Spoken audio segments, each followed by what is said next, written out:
Hello, everyone. We are absolutely thrilled to have you all here with us today as we celebrate some fantastic accomplishments of some wonderful people. Let's begin by having you all rise, and we will welcome in the class of 2022.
Thank you. You may all be seated.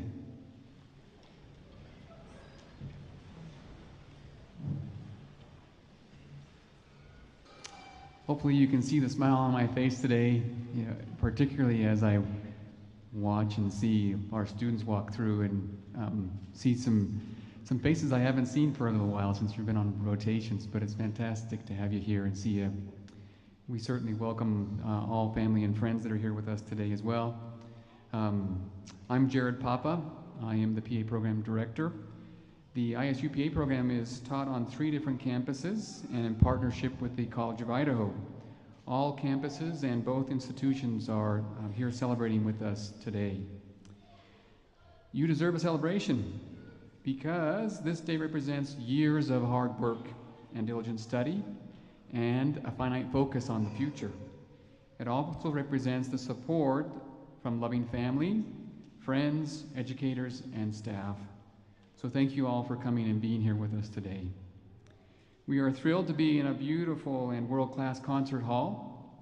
One of the downsides to great acoustics is that even small sounds can sometimes spread and be a distraction.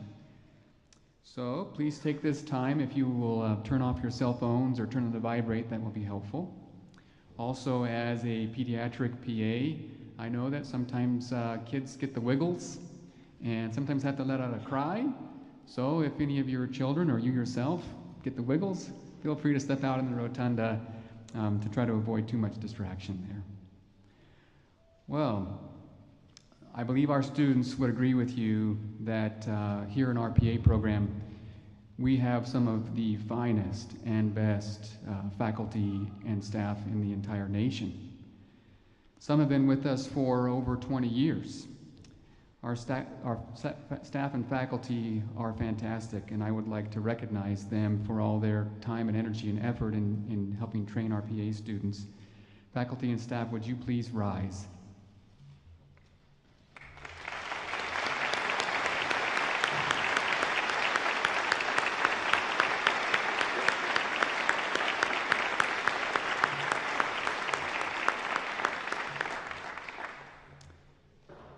They are absolutely fantastic. We have two faculty who have played a significant part in your PA education, who have either retired or moved on to other things, and we would simply like to recognize them as well for their service to our program and to yourselves. And they are Corbin Bunnage and David Talford, who are not here with us today. In addition to the faculty and staff, I would also like to thank and acknowledge other individuals who are with us today. Here on the stage, we also have Dr. Teresa Connor, who is Idaho State University's Dean of the College of Health Professions, and Dr. David Douglas of the College of Idaho, the Vice President for Academic Affairs. And we also would like to thank Jake Datum, who is here, our pianist today as well.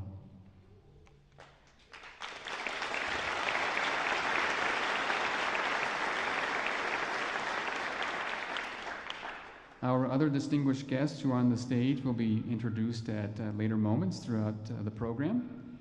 It is an honor today to have with us many individuals who have had a significant impact in your lives and your training. We would now like to invite the following student representatives to come sit up with us here on the stage. Bria Gillespie, Brooke Thiel, Melissa Dick, Sam Stone, Victoria Vega, and Judson Mead, if you will come up to the stage and find a seat up here.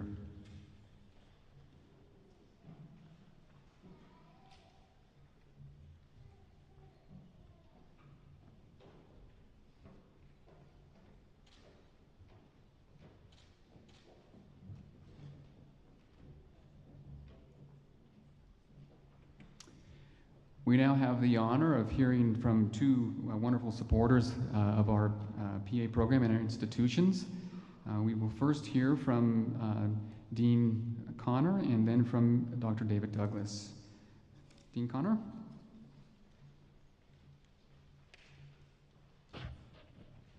Well, welcome and congratulations. You made it. Does it feel good to see the light at the end of the tunnel? I remember that as a physical therapy student, and it was like, oh, I made it. But so much excitement to know what's next, and so congratulations on all of your achievements. We are so proud of you. We hope you'll come back and stay close to us as alums and support your program. I know many of you will go on to be clinical instructors and perhaps teach in our program, so we'll always welcome you back.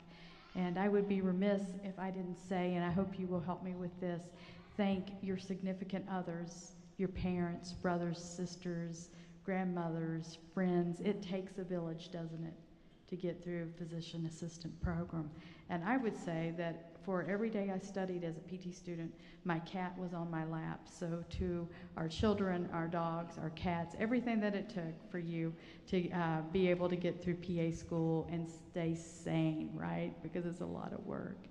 And I would like to thank your faculty and all the supporters of the program and the dignitaries on stage. But let's please give another round of applause. You have a spectacular faculty and staff that support you.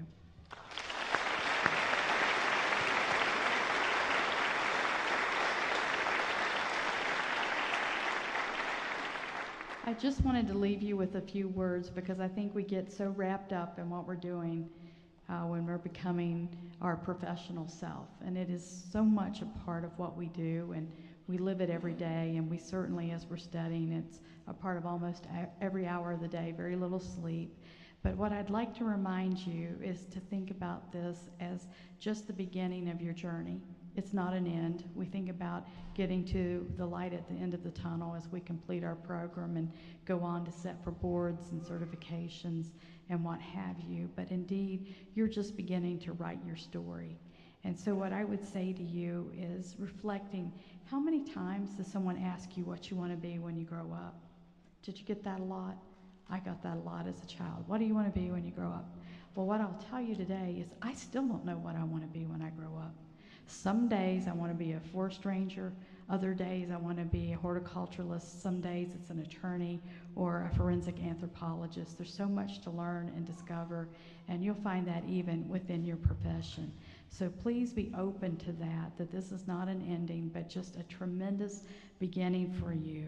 And I would like to say that I hope you'll take time, smell the roses, little, and enjoy your life. and know that every day you get to write your story, and you can change that story whenever you want to. So again, congratulations, Godspeed. We're proud of you.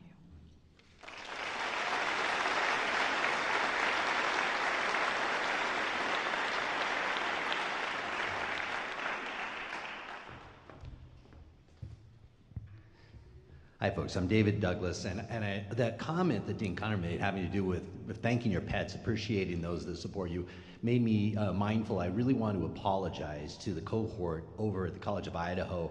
I'm the one who owns the most handsome and goofiest Vizsla on the planet, and I would walk that dog by the windows virtually every day.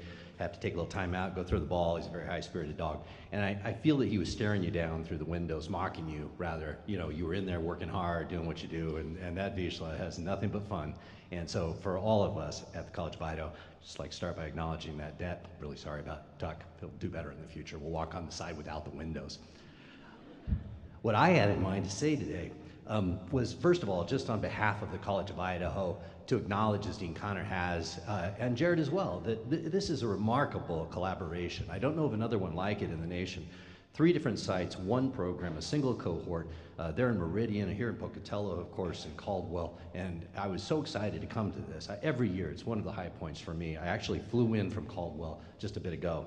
Technically was on 84, but the state trooper who stopped me said flying was a better descriptor of my mode of progression there. But I was so anxious to come because this moment is really a high point for me. And I would acknowledge, you know, this is not part of any script.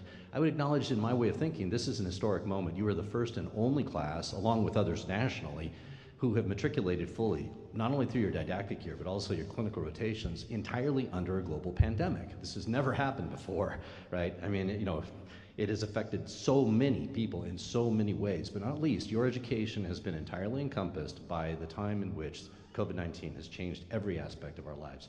And it's not for me to summarize or attempt to say what that means to you, but I would point to it as, again, a really important historical landmark, a milestone in your lives and certainly in ours.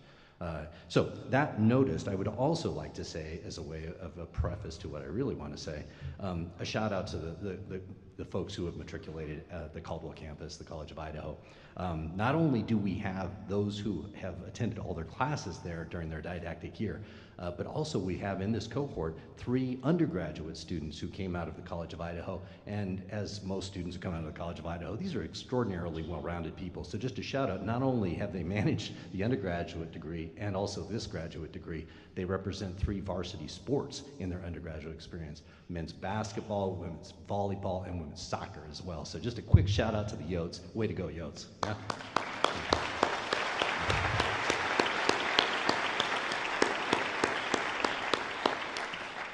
I'm always struck by conventional commencement ceremonies, which this is not one of, how anachronistic they are, you know, the black robes and the caps and the hoods, and it feels as though we're all involved in some arcane, anachronistic cosplay, velvet and polyester. The origin story has long been lost, right? Maybe they'll make a movie about it someday. 1883, right? It's a great series if you haven't seen it. It's a tearjerker.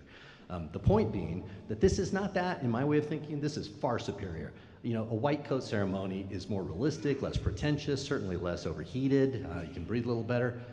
But underneath both of those kinds of ceremonies and all others of this type, I think there's a really important point, and that is to say it's a desire to set this moment off from the rest of our lives.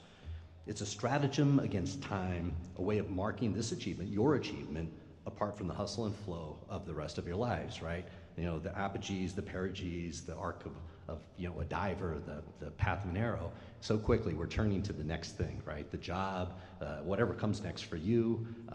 And this is a way of slowing us down and saying this is an important milestone, not just for you, but for all of us, for your families, for your patients in the future, maybe for your cats and dogs, you know, but a wide range of influence. And so what does it mean? It's a moment of a culmination of extraordinary effort, as has already been noted.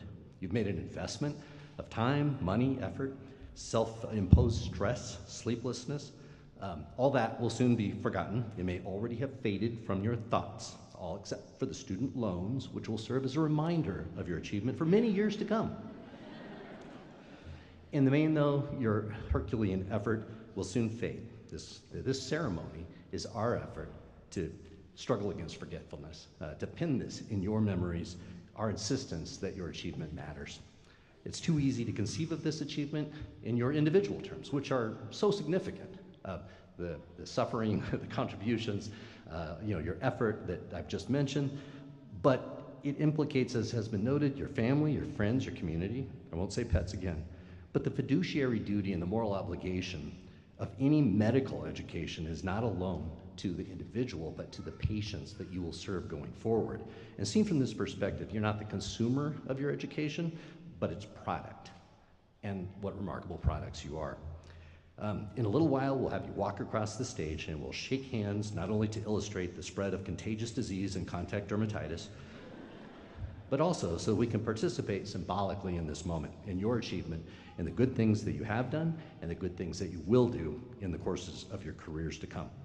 We are so very proud of you and everything that you have done to reach this moment. Thank you for your achievement and congratulations.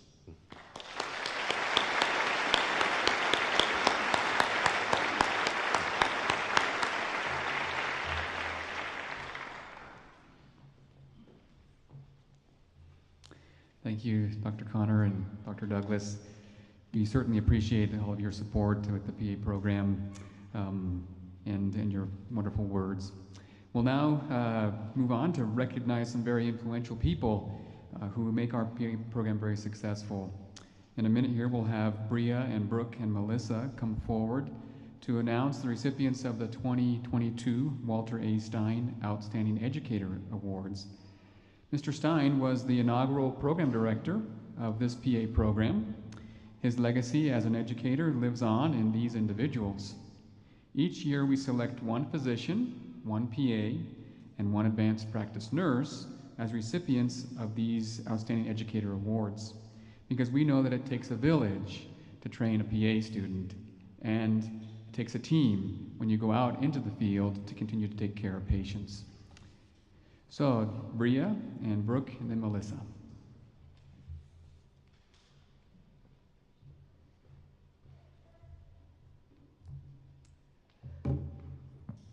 Hello. So my name is Bria, and when I was asked to present this award to Dr. Hershey, I admittedly kind of panicked, maybe not so subtly, because I had no idea where I would even begin to start. Dr. Hershey is an ER physician at McCady Hospital down in Ogden, Utah. He's also the patrol doc for Snow Basin Ski Patrol. And his CV, which he sent me a couple days ago, is 1.5 miles long. But his actions and the attitude with which he approaches not only teaching, but this art of practicing medicine speak louder than his incredibly impressive list of accomplishments ever could. Dr. Hershey's love of teaching, it runs deep, and that might be an understatement. Both in the ER and on the mountain, he is constantly explaining the why behind this thing called medicine. More often than not, you'll find him drawing pictures on a whiteboard or with his finger in the snow to further elucidate these points. As this constant educator, his patients, the nurses, the techs, the patrollers, his students, and really anyone who happens to be in his presence, ends up learning these concepts that they might not have initially thought to ever ask about. For me, this dedication to the education of his students was never more apparent than the numerous occasions when, after an incredibly long night shift and right as our scheduled shift was set to end, a large trauma or a mega code would come rolling into the ER. My eyes would inevitably light up, as I'm sure many of my fellow classmates did in those similar situations. And without hesitation, Dr. Hershey would always offer to stay late, oftentimes giving up 2 extra hours of his personal time just so that I could further my experience in those high acuity situations. Whether it's running a code, a 3 a.m. lecture on, a slow night shift, or responding to an accident with ski patrol, Dr. Hershey creates this environment in which, as a student, you can try, you can sometimes fail, you can laugh, you can learn, and you can really push your comfort zones. For all of those reasons and so many more, I am incredibly honored to present him with this award today.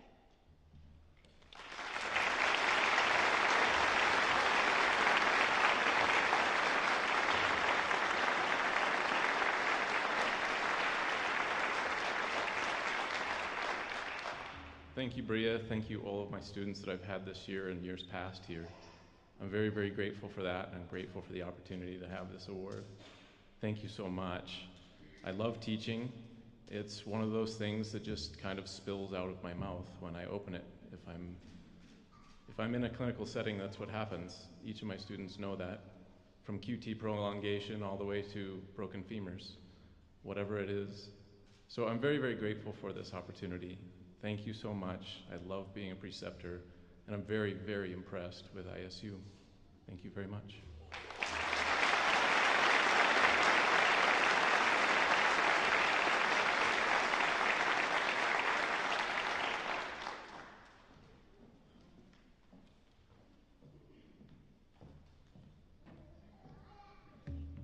My name is Brooke, and it is my pleasure to introduce Dana Harbuck, FNP, for recipient of the Walter A. Stein Award. Dana was my preceptor in family medicine in Coos Bay, Oregon. She's not able to attend the ceremony today, but her dedication to teaching her students in a rural setting makes her more than worthy of Preceptor of the Year. Dana has nearly 30 years of experience working as both an RN and an NP in Redding, California, in the ICU, ER, and various other specialties, including neurology and physical therapy. During this time, she has always strived to teach others in critical practice as well as in the classroom, and her passion for teaching in these rural settings eventually led her to precepting in Coos Bay. How lucky I was to have her as a preceptor in the setting. In my short time with Dana, I had a preceptor and a friend, a woman genuinely interested in my growth as a healthcare provider. She wanted what was best for myself and what was best for her patients. And our efforts have clearly shined as a provider beloved by staff, faculty, students, and her community. She's a gem of a human and a preceptor, and encompasses all the qualities the Walter A. Stein Award has hoped to convey. I am pleased to offer her this award and wish her all the best in all she does with her future PA students, who no doubt will love and appreciate her as much as the class of 2022 has. Thank you.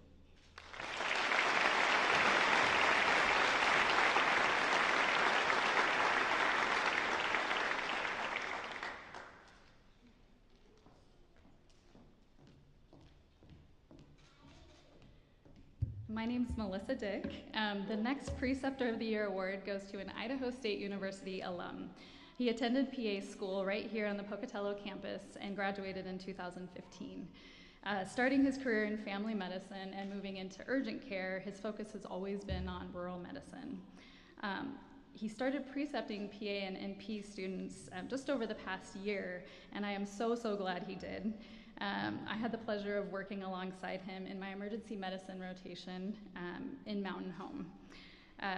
One of the many reasons this person is so deserving of the award is his teaching skills. Being a former science teacher really led into his ability to educate and guide students and have a lot of fun along the way. He had a wonderful way of encouraging and challenging me that contributed to my confidence in the rotation, creating an environment that allowed a perfect balance of independence and support.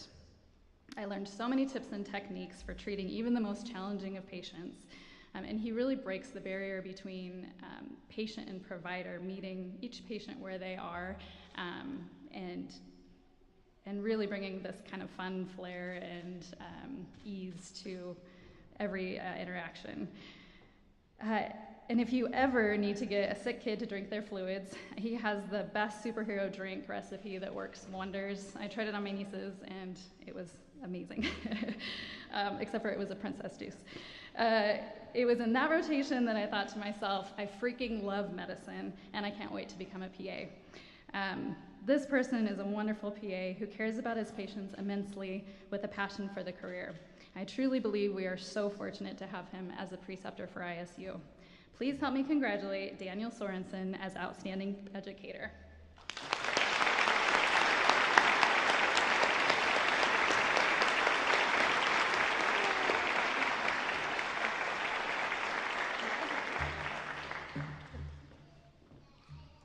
Well, you guys heard it. I used to be a high school science teacher, so you're going to hear me lecture a little bit. It's with great appreciation that I stand here today and accept this award. I still find it hard to believe that I was considered for such an honor, let alone granted it. I've spent some time thinking about what I would say that would be the means of helping you graduates. And I reflected back 7 years when I was attending my graduation in this very room, in a seat somewhere over there. I don't recall anything that was said. So my goal today is that you remember something that is said. I reasoned that since this is a preceptor award, I would try to teach or say something that I would indirectly try to teach my students when they were precepting with me. You are all physician assistants. You're going to be a pretty big deal to the people who come and see you. Don't let that go to your head. You all remember how many God complexes you had to negotiate during your surgical rotation? Don't be like that. Being humble is a must. It keeps us grounded, teachable, and perpetually improving. I'll be the first to admit that I'm not that smart. I'm certain to this day the ISU PA program has been trying to figure out what happened with their application and selection process that allowed me to get in. The truth is I tricked them, so burn on you. But seriously, folks, I can say that I know my limitations and my weaknesses, and I own them. And every day, I constantly am working at trying to become better. Side note, I'm exhilarated for the next couple of years for the PA program to try to figure out how I got this award and trick them again. Being humble makes it a little bit easier to be approachable. I don't mean in Walmart. You should really avoid that at all costs. I'm talking about the bridging of that gap between provider and patient that makes them hold back a little bit of themselves because they put us medical providers on a pedestal. Make yourself approachable. How many of you did a neurology rotation or something similar? Neurology is probably the hardest the hardest branch of medicine. And I've noticed that the smarter the provider, the more quirkier they are. Neurologists, super smart, super weird. Now, me on the other hand, I'm not that smart as we discussed earlier, so letting my freak flag fly is pretty easy. I show patients my Star Wars socks. I do the robot with patients in the exam room. I geek out on board games. I tell the frazzled mom about my 3 naughty boys. The parent whose kid is a screamer, I tell them about my middle child who is also a screamer. No kidding, he would never visit me at work. To this day, he gets white coat syndrome. And we know it's white coat syndrome because we had him worked up by the pediatric nephrologist. My patients know me as PA Dan, but they also know me as the guy who giggles at potty humor. I love ramen noodles, and I enjoy my daily Coke, which I call Go Juice. I use my quirks to show I'm human and approachable, which bridges that gap.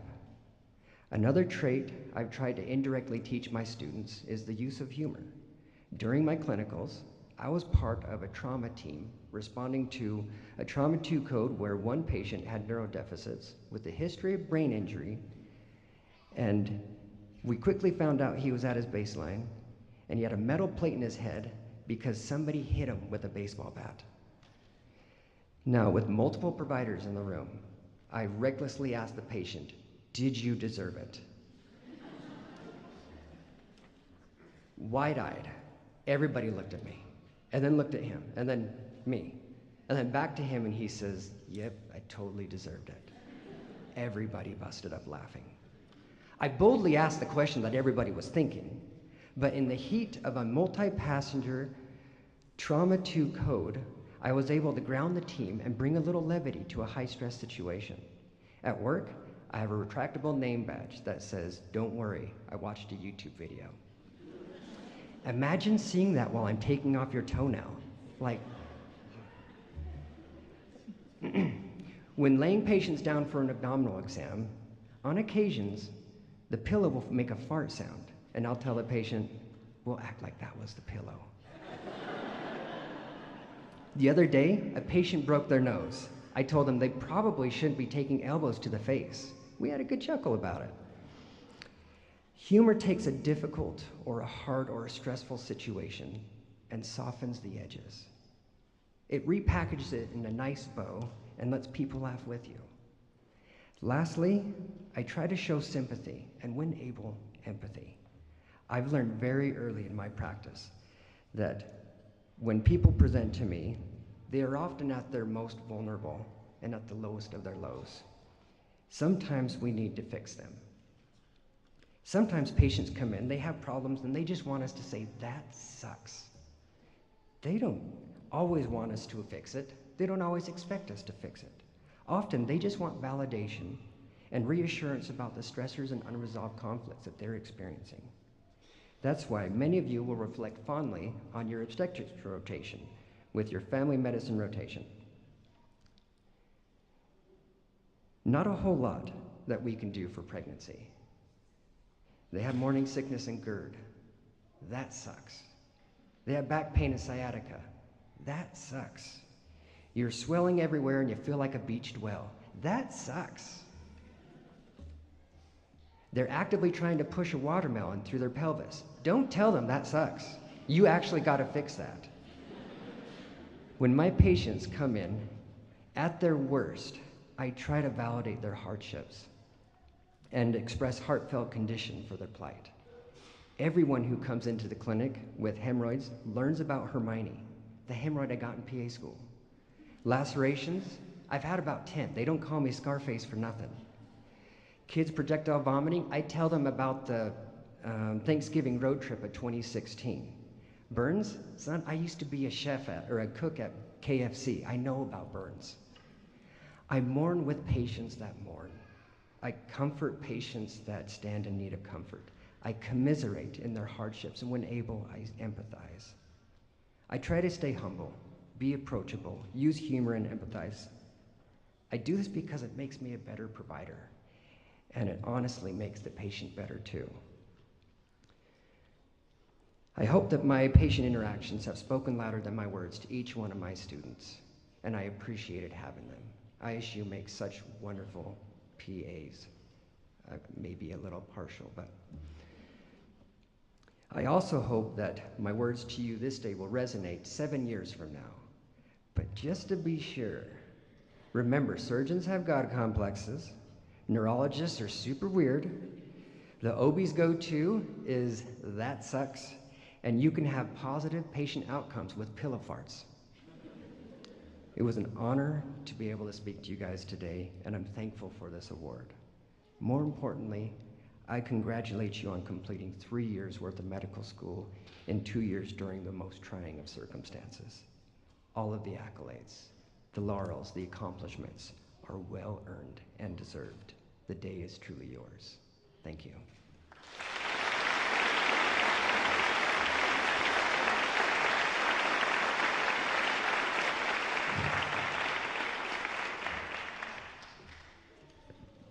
As you can tell, we have some of the very best preceptors in the entire world that teach our students.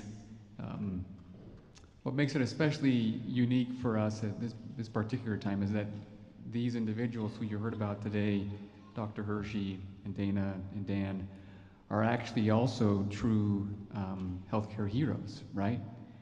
In the patients that they've cared for, particularly in the trying times that we've had over the last couple of years.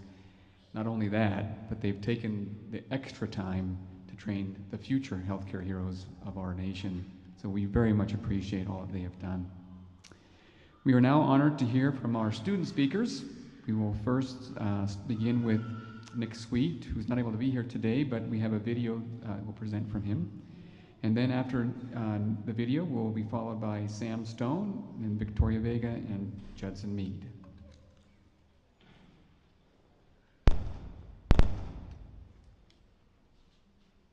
Hi, everybody. It's so good to see you. Although I'm making this video alone in my room, I'm grateful to be able to share this time with you. I've been reminiscing on some of the good times we've had, all the funny commentary on Group B, the times when I've gotten to see you guys in person, the Friday happy hours, Monday meditations, and the change your Zoom picture to Dave idea, which I love. These experiences, though often remote, were shared and made our PA journey unique. When it comes to the uniqueness of our course, perhaps there's something that stands out above all. Maybe it's being the first class in PA school history to enter school in the midst of a global pandemic, having no vaccine and no real indication of where all this would be headed. We worked really hard, all the students, all faculty and staff, to make the adjustments necessary to keep the same expectations of ourselves and our school. And yet here we are, having made it to this milestone, which is an end and also a beginning. With that in mind as a context, if you will, I want us all to think about the past 2 years and what we've accomplished, which is a tremendous amount. And I want us to think about, well, I want you to think about something that has helped you along this course. If there was some element or a source for your determination, something that kept you going. We all have coping mechanisms, be it scrolling through social media or eating a bowl of ice cream at the end of the day. I see you, Cameron. But when it comes down to the trying times that you may have had, I would ask you right now to focus on something, a principle, a philosophy, a practice, maybe a person, something that motivated you to keep on reaching, to keep going along this trajectory through school towards becoming a PA. Think of something that characterizes your determination. Maybe it elicits an image in your mind. Maybe it's a memory.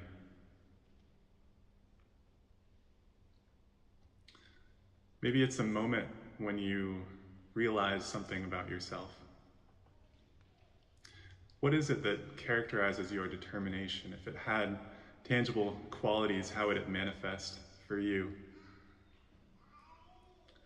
And I want you to let that concept and the feelings associated with it rest upon your mind for a minute. And see if you can sense its quality fully.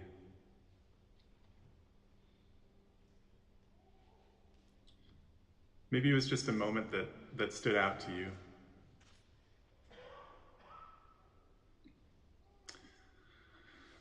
If there's anything of value I have to pass along to you guys as we enter this new phase, it is for you to remember the qualities of that support that you had through struggles and the feelings that it engenders. My hope being that over time you'll be able to magnify those feelings so that they become more central to your everyday life. To remember what it is that motivates your ability to achieve under trying circumstances. I hope that you may all be able to go back to this thought and these feelings frequently in your day-to-day life, in your relationships, through reflection, journaling, through meditation and prayer. Or simply let it manifest in the service you give to others. But if you make a point to keep in touch with that reality, you'll have so much greater strength going forward. No obstacle will seem too large for you to surmount, knowing that these things have served you throughout a portion of your life.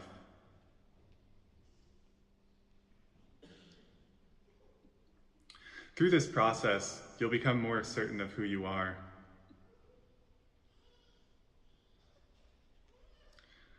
We all have attachments, and sometimes the things we're attached to become our crutches, right?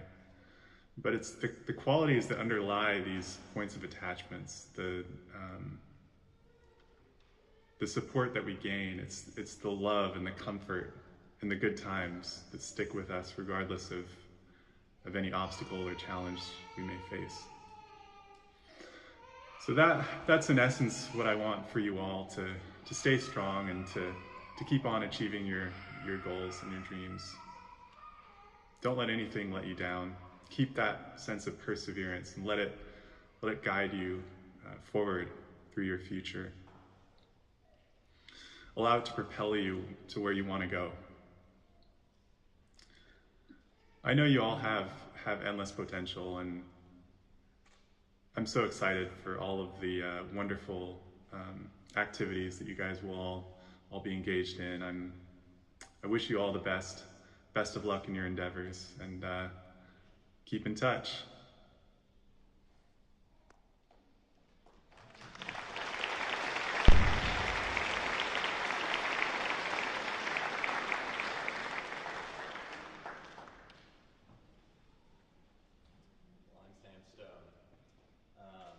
Thank you guys for asking me to come up here and say some words, but I will say that I'm genuinely confused as to why, after seeing my face on Zoom calls for a year straight, you asked to see my face one more time. So, in fact, some of you guys, this is the first time that I'm meeting you.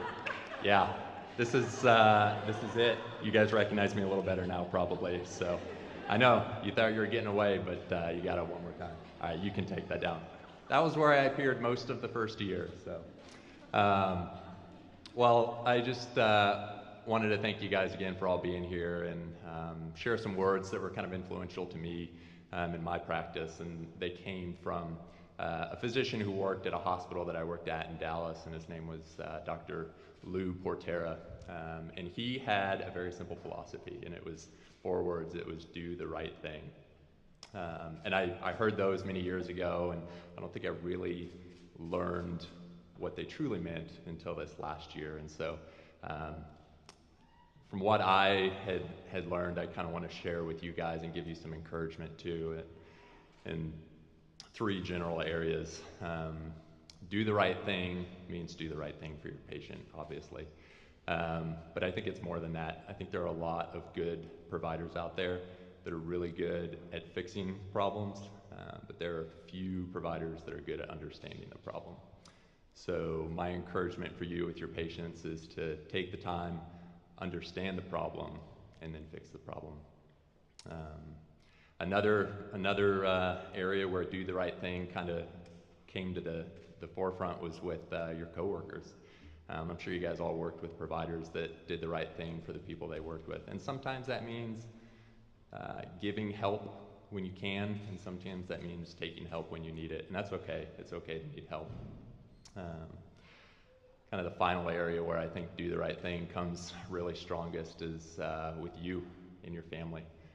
If you're anything like me, you spent the last 2 years being very minimally involved with family, and you spent a lot of time on rotations and in books and learning. Don't do that for the rest of your career. Do the right thing for yourself. It's okay to say no to work sometimes if it means saying yes to your family. So those are kind of the 3 areas that I wanted to encourage you guys at going forward. And I didn't tell you earlier, but I should share with you that I never met Dr. Portera. He lost a battle with cancer 2 years before I ever showed up at the hospital. But the influence he had on the people around him and the character and the quality of the person that he was bled over into me 2 years later. So much so that here I am talking to you about it today. So again, I just want to thank you guys. I know for a lot of us, this is going to be pretty anxiety-inducing for the first couple of years. I was spoken some wise words that birds don't leave the nest when they're ready to fly. They leave the nest to learn to fly. So thank you guys, your family to me. I love all of you, and I can't wait to see you guys grow and go forward. Thank you.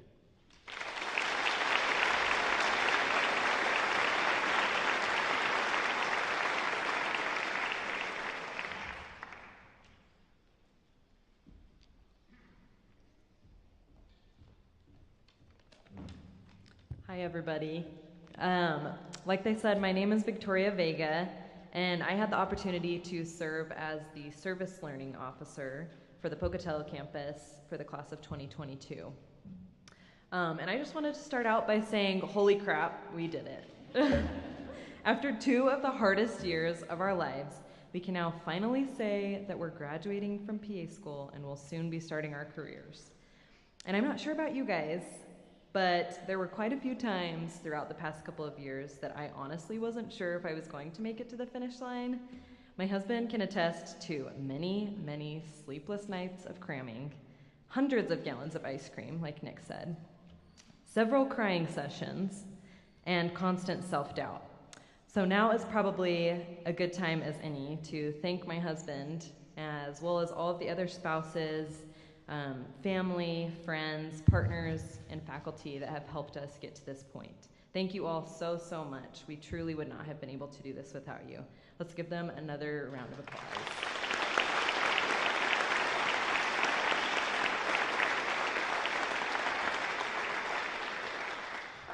Now, I wanted to talk to you guys about a little something called imposter syndrome.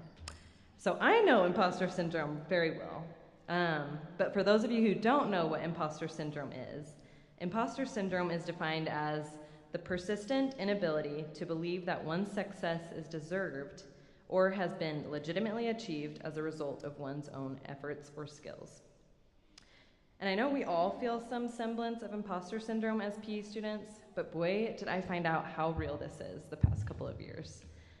Even as I'm standing in front of you guys today, I find it hard to believe that I'm actually graduating. It's kind of crazy.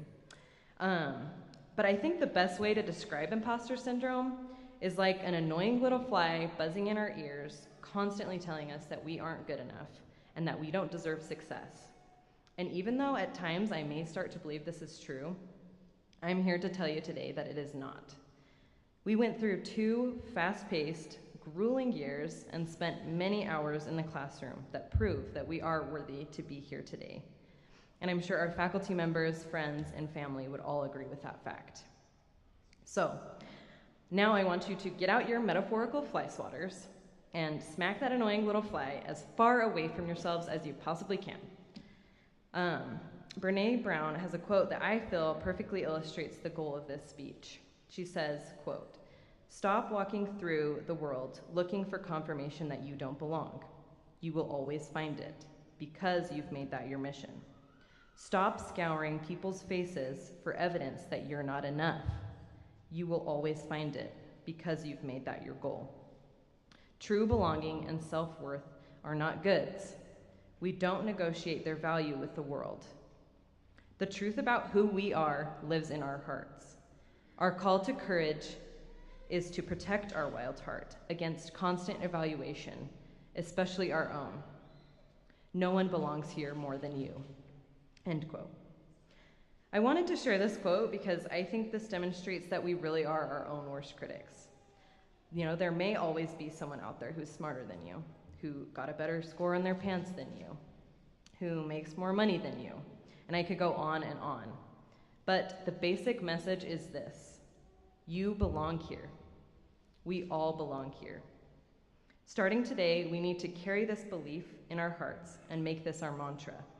Because unfortunately, especially as new grads, I don't think that annoying little fly is going to go away anytime soon, and we need every metaphorical fly swatter in our toolbox that we can, helping us along the way.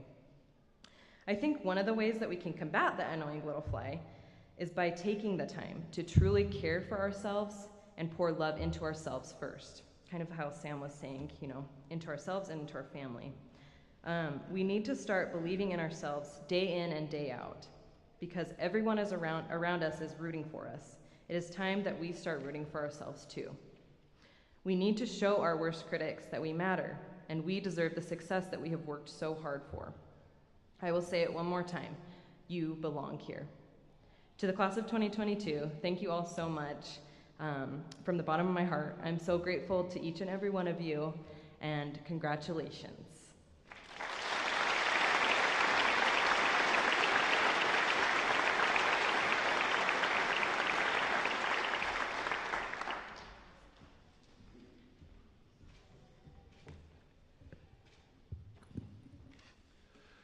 Hello to everyone. Thank you, Victoria, for those lovely words, and thank you to the family, faculty, and staff of the ISU PA program for being here to celebrate with us. It's been an honor to get a chance to reflect on my experiences over the last 2 years, quote, learning how to medicine with my fellow baby PAs. My name is Judson Mead, and for the last time, I'm a PA student at Idaho State University. Standing up here today, looking at you all in the audience, I'm pondering why I volunteered for this strange form of torture. I'm actually not talking about the commencement speech. I'm talking about actually going to PA school. These 2 years have been a wild ride.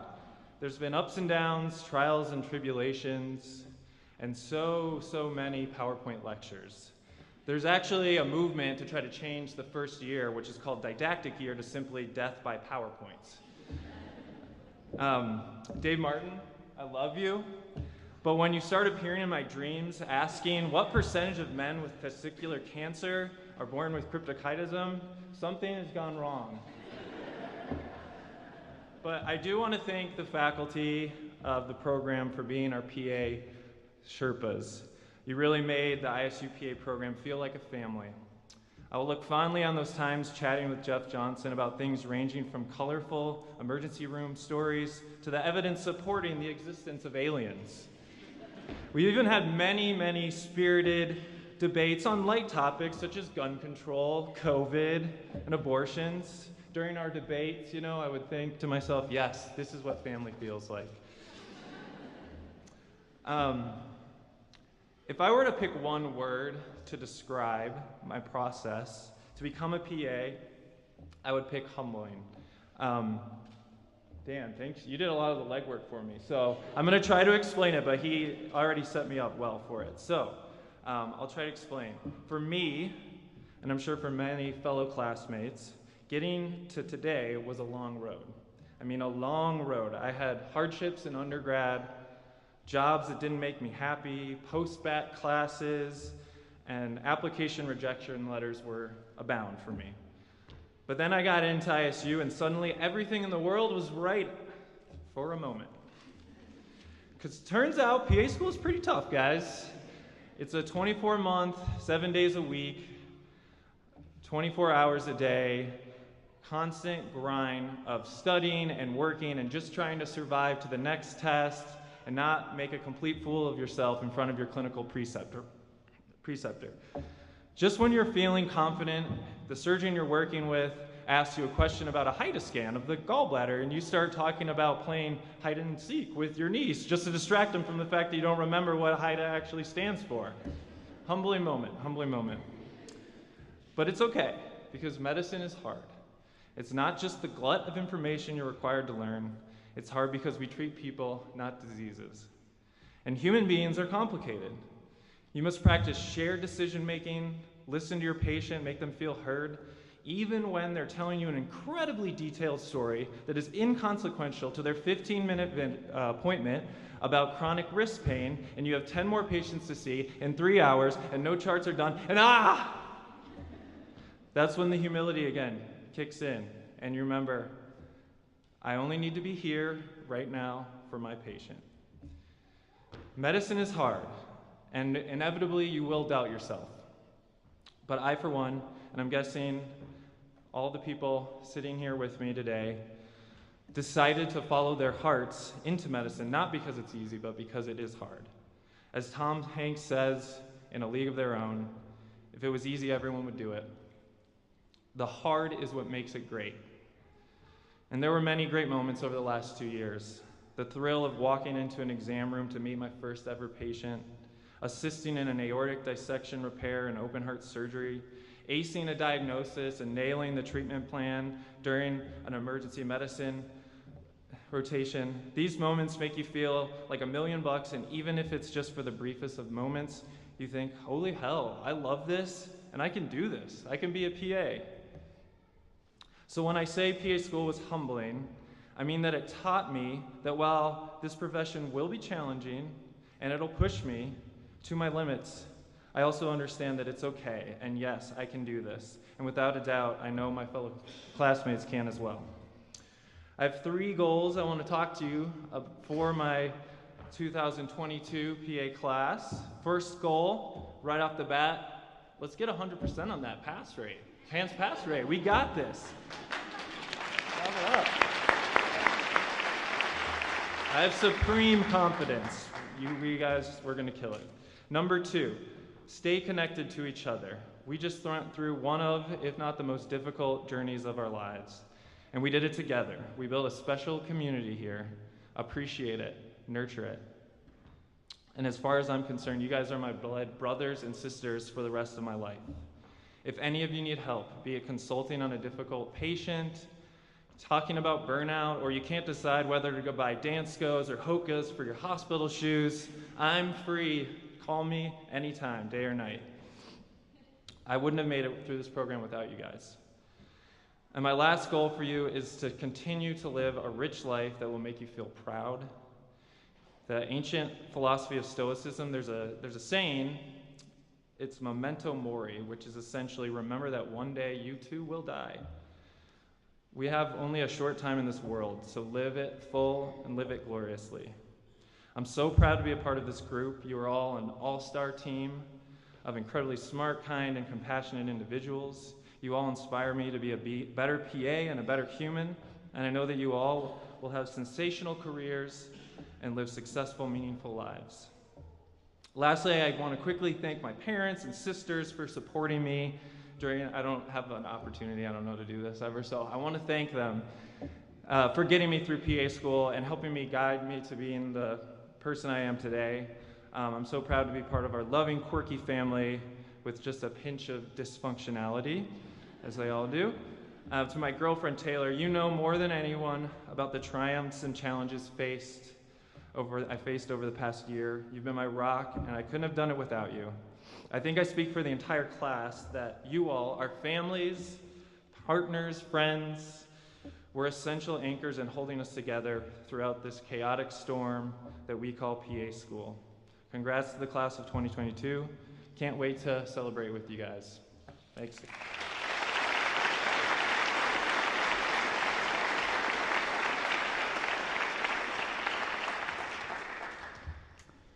Thank you, students.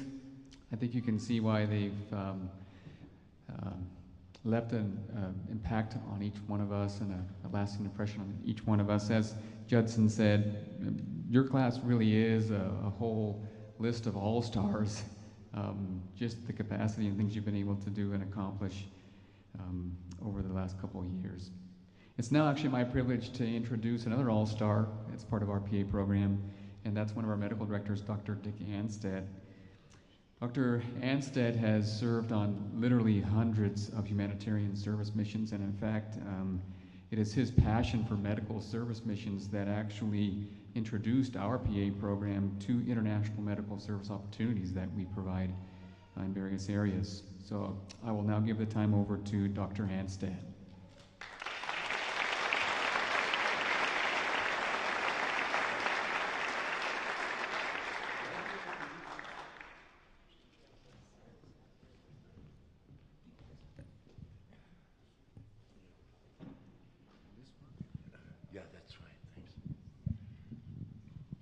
Testing? Well, you can see by my walk up here why I won't be going on any more of those trips, but it's been a great joy doing so over the years. So the greatest fear that any graduation speaker has, I think, is to try to avoid being cliche, because these things have been said over and over again at graduation ceremonies forever. So when Kirby said, "Could you give a 2-hour talk at the graduation?" I said, "Holy shit." Then she said, "No, I mean 2 minutes." Then I figured out that what I really wanted to do was say 2 or 3 things that I think are important, haven't been said a lot, and are maybe things that you're not thinking about, or maybe you are, I don't know.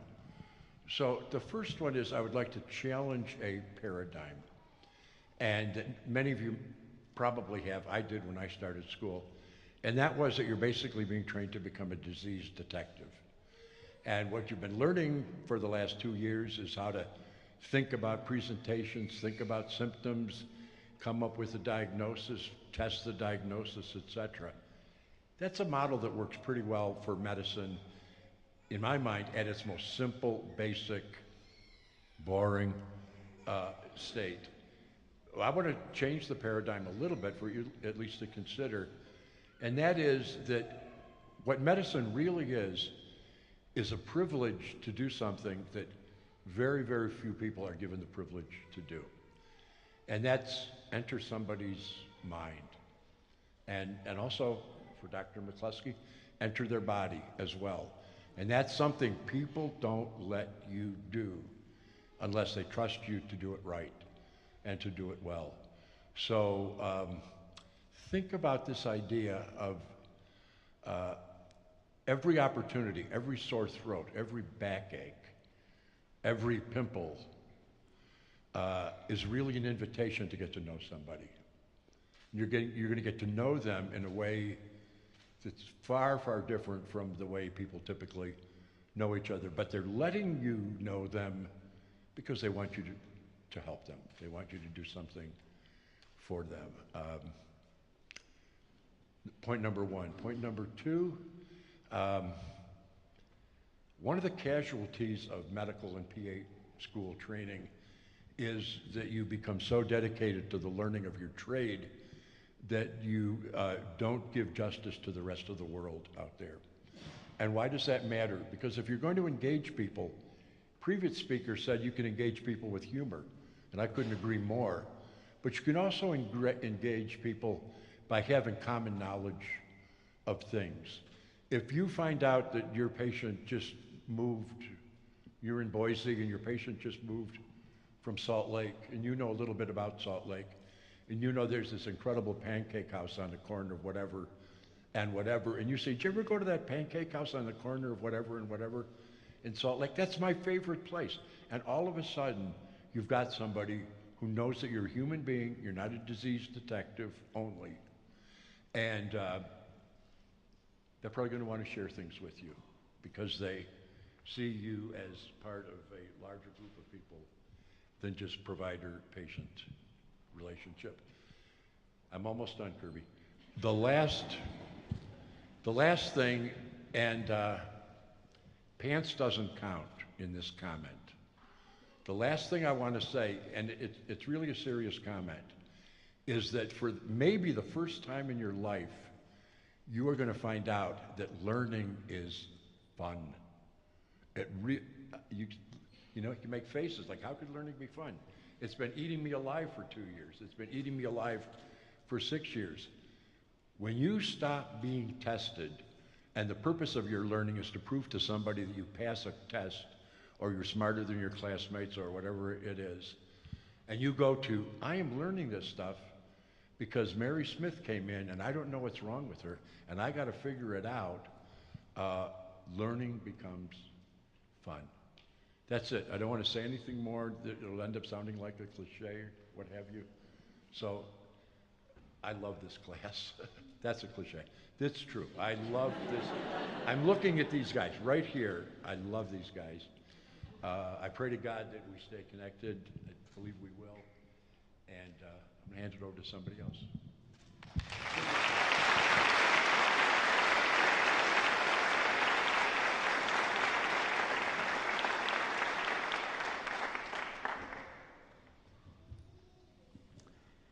Thank you, Dick. You can see why he's an all-star for us.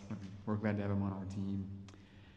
Our program is honored to have a lot of talented medical directors who inspire our students to be extraordinary individuals and medical providers. I'd like now to turn the time over to Paula Phelps, our distinguished associate director, who served our program for 10 years as the program director, for a very special announcement. Paula?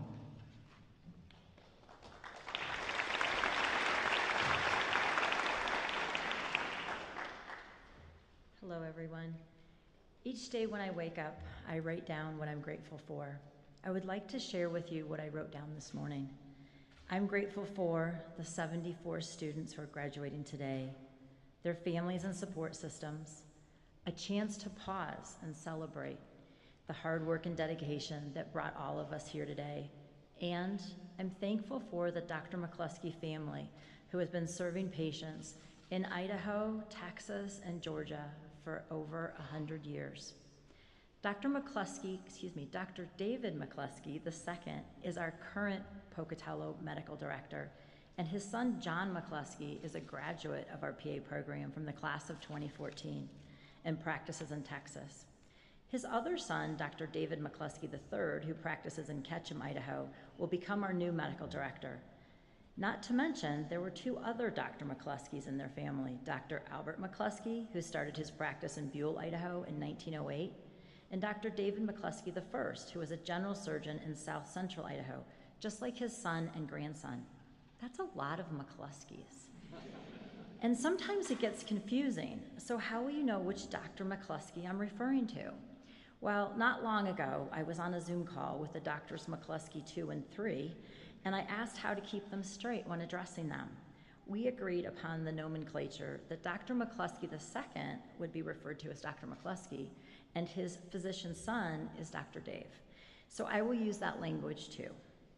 As a program, we are so very thankful for the service that Dr. McCluskey has given, not only to us, but to the state of Idaho as a whole.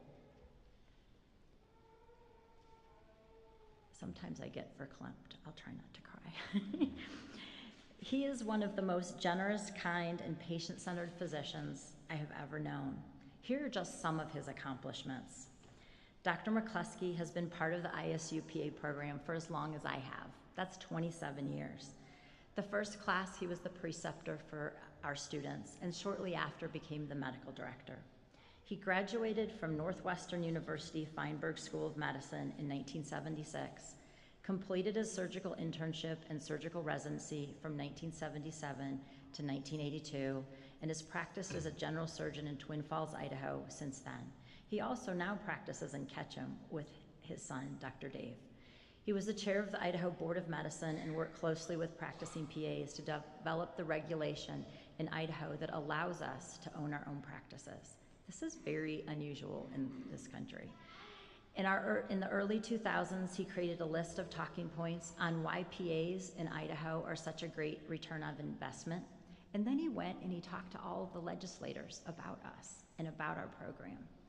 He helped the PA program establish our first clinical track ever, and it continues to this day in Twin Falls. He was a major volunteer physician for Camp Rainbow Gold and used to tell our students stories about that. He has taught all kinds of students, PA students, medical students, residents, nurses, surgical techs, and many more. And he's served countless patients in Idaho. If you look him up on US News and World Report, he has 5 stars. The best part of Dr. McCluskey is to hear him talk about the human side of medicine and how important each patient is.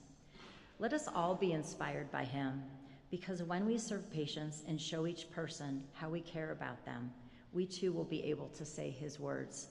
Every day I go to work, I go because I love to do what I do. I count Dr. McCluskey as a friend and mentor. He is someone I can always call for a clinical question, a medical ethics question, or even a healthcare politics question. I'm so thankful for the service he has provided to all of us over these years. The PA program has been blessed to work with him for the last 27 years, and we know that we will continue to be blessed by Dr. Dave as well. And now I would like to have Drs. McCluskey and Dr. Dave please join me at the podium. Let's all give the outgoing medical director and the incoming medical director a round of applause.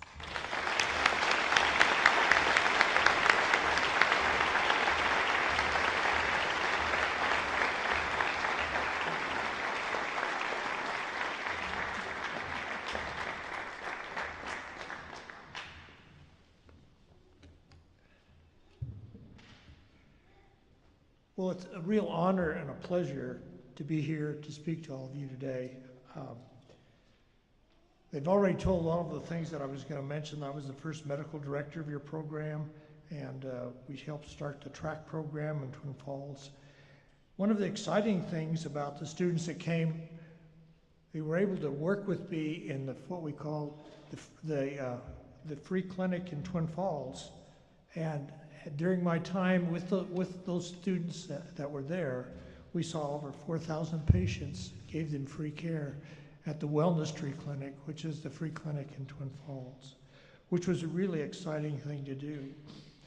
My partnership with this program has been outstanding. Not only have I enjoyed it, but my secretary and my nurse have enjoyed it also. And they were a real exciting part of making sure that we were able to have students I think at times they loved working with my students more than they did me. And I remember many of my patients would say, on the times that I didn't have a student rotating with me, they would say, "Where's your student? You know, we don't like you treating us until you have a student there, because they're the ones that really are careful, and we really love that." And so it's really made a difference in my practice to have the students there and be a part of it. And I just want to end with two things. One, my favorite poet is Robert Frost. And he has a poem called The Road Not Taken. And at the very end of it, it says, "Two roads diverged in the woods, and I took the one least traveled by, and that has made all the difference."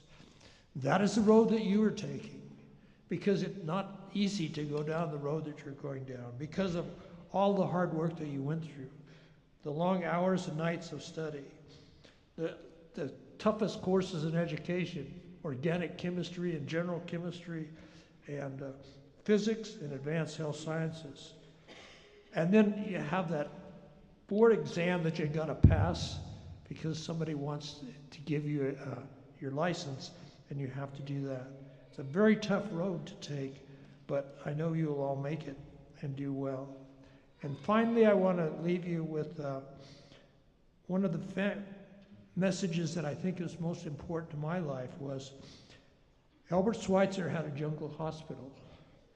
And on the lamppost of his jungle hospital was written, "At whatever time you come, you'll find a light, help, and human kindness." And I think this is the philosophy that I hope that you will follow in your practice, and that you'll give your patients that light, help, and human kindness. I think that if you do that, you'll find that what you're going to become and where you're going is going to be outstanding. And I just want to say one last thing. Science and technology of medicine must always be gifted and guarded by the heart and hands of a human being. You are the human beings that are going to make sure that the medicine in the future is the right medicine and is gifted and guided by a caring human being. Thank you very much.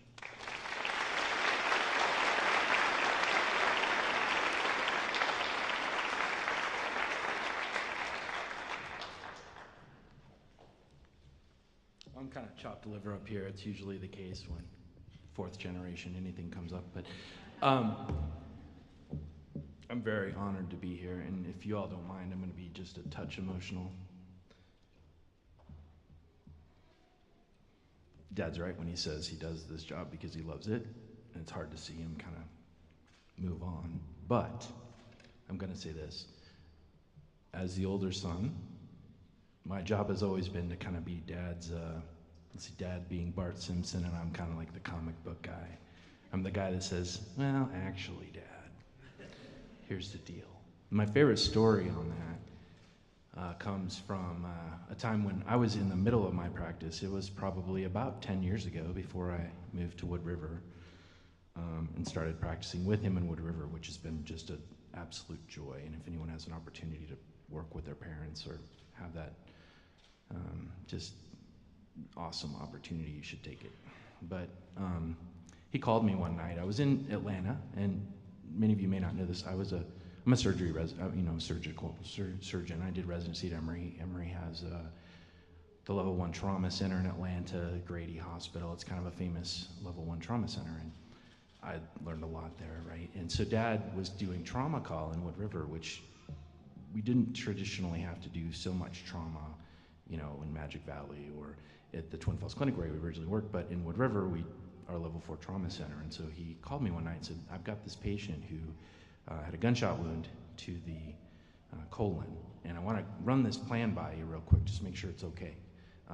Now, first off, I thought, wow, my dad's calling me for advice. I've usually had to call him for advice for most things and how the turntables had turned a little bit there. But I told him, "Okay, Dad, give me the story." Well, he said, "Well, gunshot to the colon. It looks like it's through the colon and through and through injury." And I was planning on going in and getting inside the body, and sort of segmenting that colon away from the bullet wound and then taking the part and diverting it up as an ostomy and leaving the rest of it kind of as a Hartman's pouch. And if you guys know what a Hartman's pouch is, you staple off the end closest to the bottom and you pull the end nearest to the mouth, right, as an ostomy.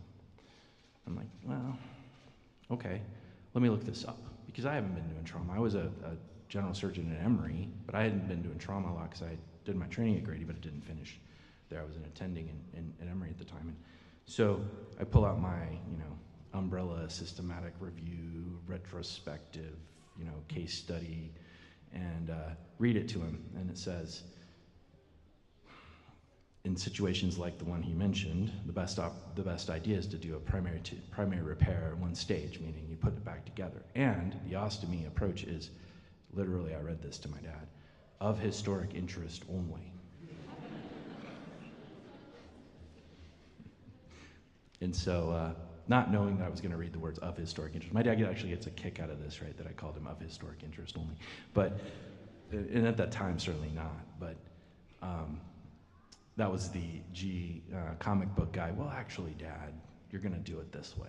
And otherwise, it's a historic interest. Now, I was a history major in college.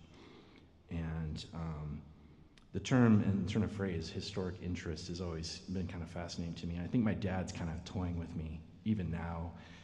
He comes up on the weekends to visit us from Twin Falls to Wood River, and he's always bringing me historic trinkets and toys my most favorite one, and this is probably the first one he gave me, was this thing I have in my hand here called the scarificator. And the reason I bring up the scarificator is it's of historic interest, and you all may not know what this is, but you know what the concept of phlebotomy is, and you know the concept that back in the day, and not that long ago, 200 years, we used to do phlebotomy and bloodletting to deal with medical humors. The scarificator is a very advanced tool to do that thing. And the reason I keep it, it's a reminder to me, one, we used to do this, right?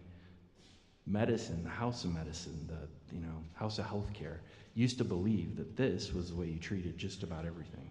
And it's super advanced, right? It's durable, it's made of, I still have it 200 years later, right? I could still use it, I could show you how it works. This one particularly has, rounded edges, and I read somewhere that if it has rounded edges instead of sharp edges, it means it was built, late 1700s, late 1800s. That's a differentiator, so now you all know that in case someone, comes and says, pop quiz hot shot, what do you do with the scarificator? When was this built, right?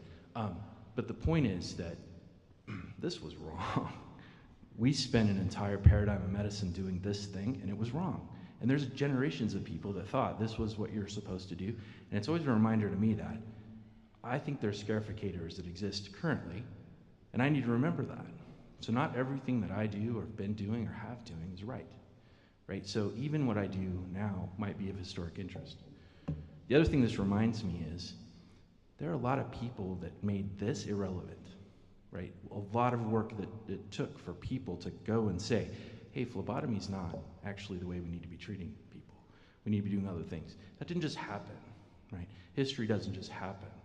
History's built by people. People actually have to actively do things.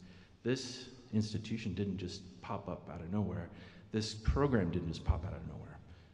Folks like Paula, folks like my dad, these are people that built this, right? So things that actively had to happen had to occur. I also have another implement in my pocket. It's a pen. Believe it or not, this is of historic interest also. And those of you who've trained within the last, say, 5 years understand why I'm saying that. I used to use this nonstop. If I lost this, I'd be dead in the water for the day, right? You got to go find a pen to write your paper note or write your order or do your things, do the implements of healthcare. Don't need that anymore, right? I've got a computer. So I keep this in my pocket. I got to sign every once in a while, consent or whatever, but I keep this in my pocket to remember those scarificators, these pens, all these things still exist. We're evolving all the time. This is irrelevant in a few years, and it'll probably end up in my, museum of historic trinkets, right? That's just as effective back in the day, but don't need it anymore. So Dad gave a quote, and he used the Robert Frost poem, and so I'm going to kind of try to end this with a little bit of a comic book guy. Yeah, actually, well, Dad, actually, Robert Frost wrote that poem not to mean what most people think it means in popular literature. The Road Not Taken isn't about the road less traveled and all the other things. He wants you to read that. He's a wolf in sheep's clothing, and if anyone knows anything about Robert Frost, he's kind of a trickster, right? He writes these things that are super popular, but actually mean something very different. And so The Road Less Taken actually talks about how, if you read through it, and I've got the quotes here with the pen that I used to write on it, but he wrote, you see a yellow road, or you see two paths ahead of you, and you have to take one of the paths, right? And so the paths you look at and you see both, and you think one's here and the other's here, but both of them had been worn equally, right? So the leaves on each one had been equally worn. And as he walks in, picks a path, because he has to pick a path, and he takes the path. The end of the poem, and when he says, the roads diverged in the wood, and I took the one less traveled by. Actually, first sentence of that paragraph in the poem is, I shall be telling this with a sigh, somewhere aged in ages hence. Meaning, he's picking kind of the narrative that he picked the path, and that was the one less traveled by, etc. And I mention that, not to, well, actually, Dad. The reason why I mention that is, when I look at this poem, the path taken and the road not taken, the idea that you're going to have to take a path. You're going to have to go somewhere, right? It's not about picking the one less traveled by, and that made all the difference. It's actually the one where you kind of say, the scarificator doesn't exist anymore because people on the path decided that the scarificator shouldn't exist anymore. This pen is an emblem of historic interest only because people are building and evolving and making the thing happen so that it's not. Dad and all the things that he'd done, and Paula went through all of them, I don't need to go over it, but he's a person that not only took the path, and he'll say he took the path less taken, he made the path, right? So when I say Dad's of historic interest only, we all should strive to be of historic interest, right? He's a walking embodiment of historic interest. And in all honesty, if I'm thinking about it, I want to be a walking embodiment of historic interest too, and we all should think that way, right? So strive to be of historic interest, because that's what's going to make all the difference. Really, really honored to be here. Really, really excited to be a part of the program moving forward, and I just thank you all for your, congratulations, right? Right now it's me, a slideshow, and you getting your diplomas, so let me get off the stage so y'all can start getting there.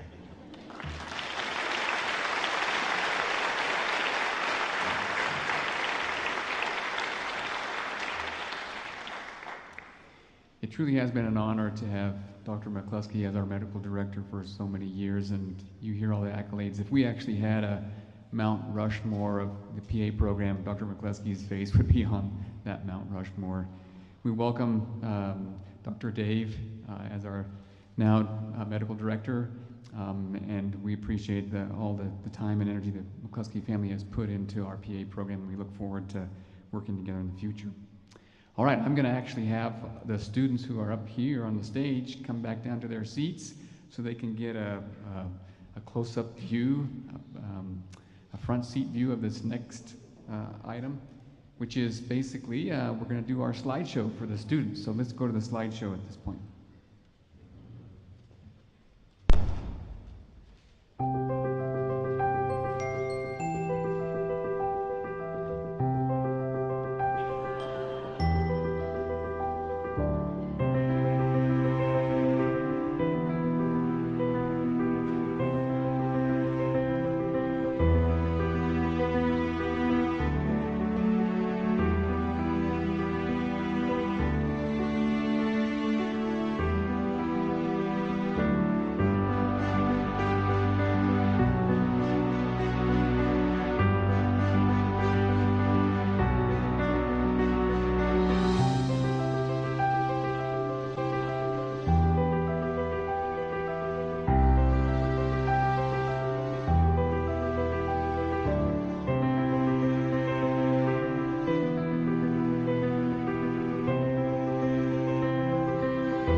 That was fantastic.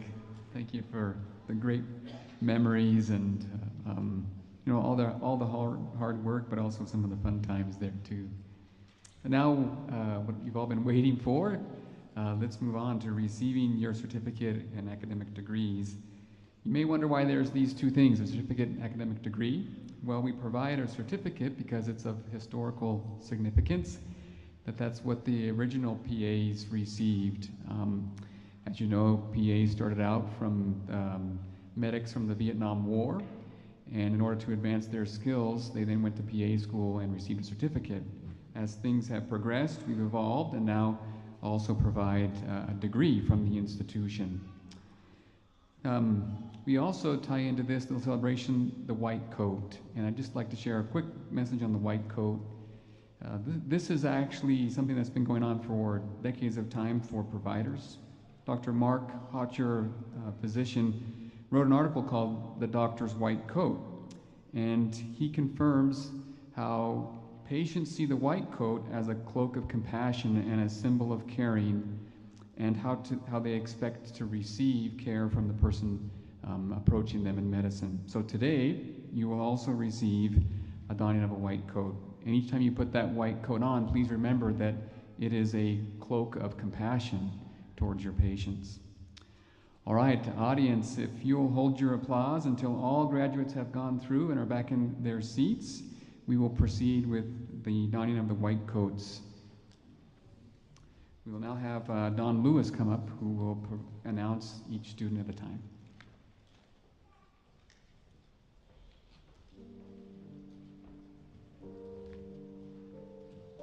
Thank you, Jared. I just want to say briefly before we get started, I want to say congratulations to all of you, the class of 2022. I remember 2 years ago standing in front of the Meridian class, letting them know about technology and everything else that was going to happen with the distance learning classrooms, and you guys were all so gracious, and I just want to say it's a pleasure to see all of you standing out here and sitting here getting ready to get your diplomas, and congratulations. It is truly my pleasure to be here this morning. I'd like to call first Vicki Allen forward as the advisor.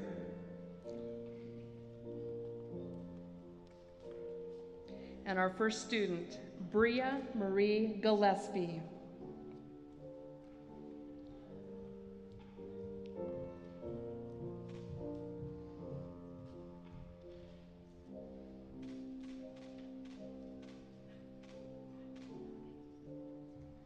Royce Tucker Holyoke.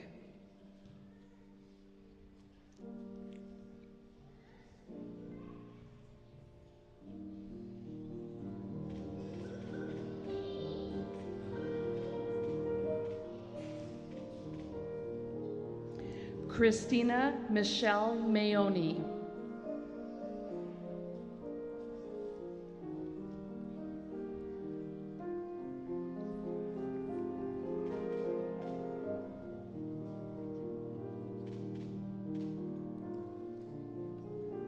Crystal Elena Ray.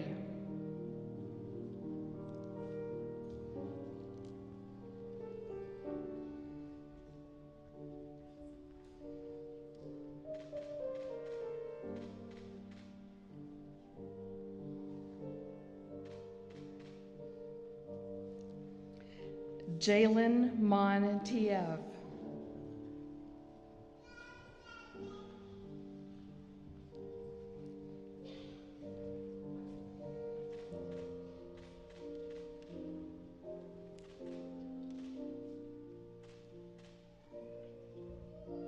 Victoria Rose Vega.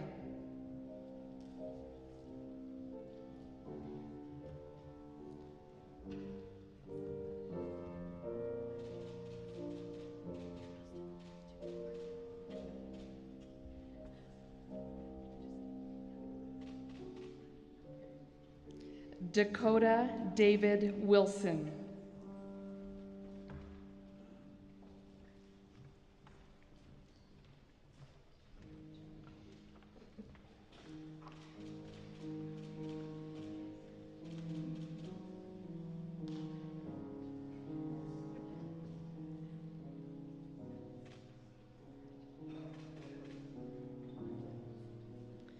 Our next advisor is Dr. Richard Anstedt in place of Corbin Bunnage.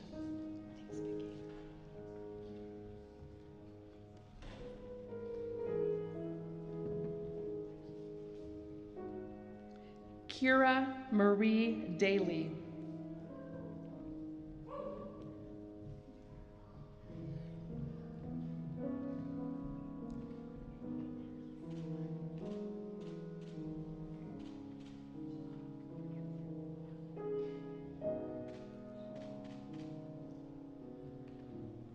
Melissa Marie Dick.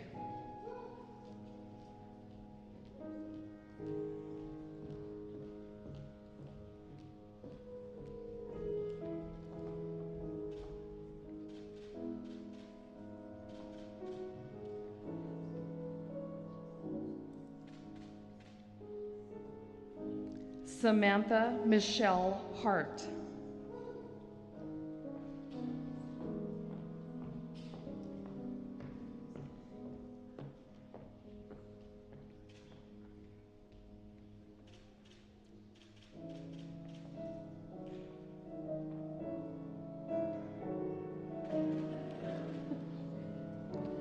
Laurel J. Langfield.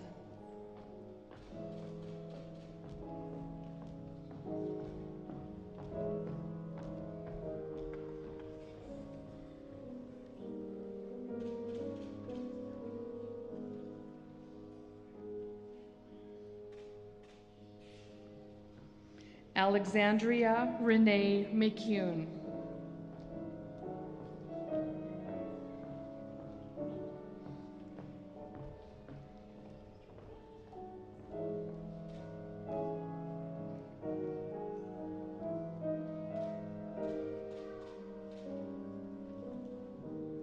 Our next advisor is Cindy Bundy.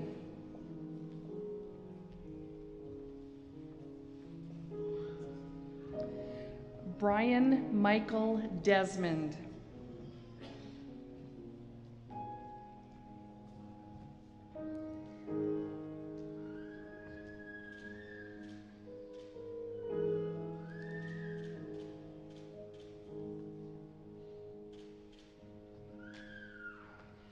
Colin Grant Egger.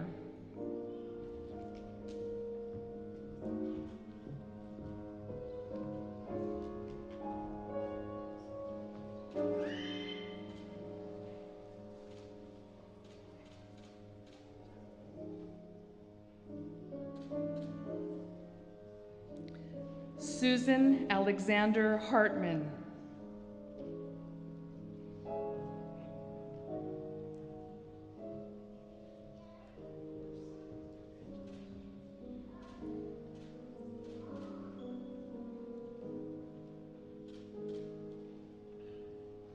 Savannah Jo Hendricks.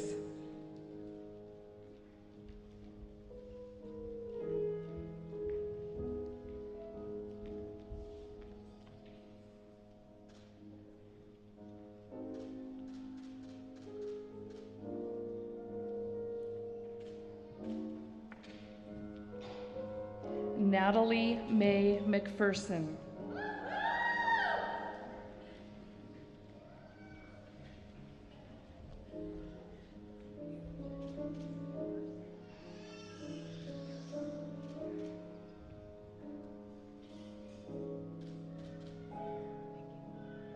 Advisor Christine Hall.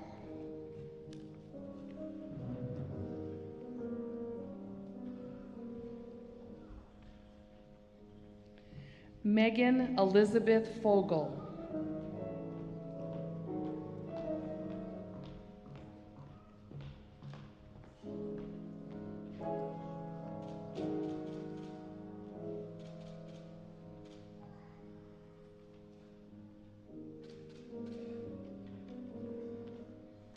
Larissa Faith Gray.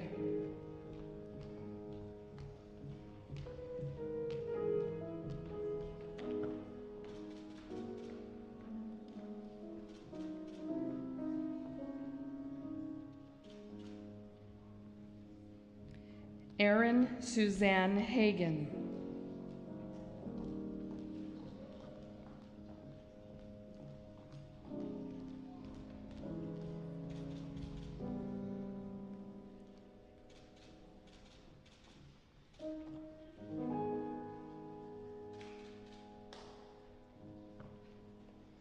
Alexandria Annette Seaman.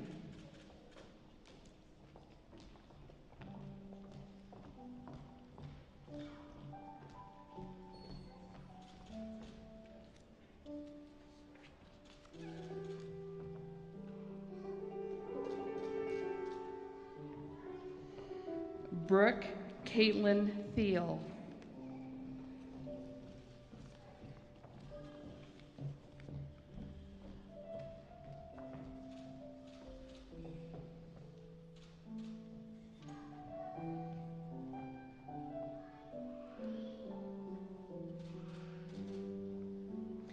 Advisor Jeff Johnson.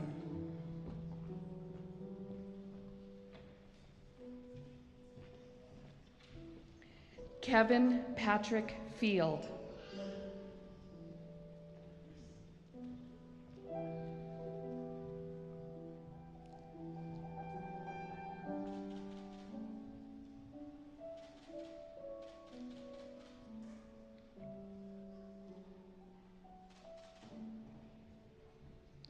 Joseph Andrew Nebaker.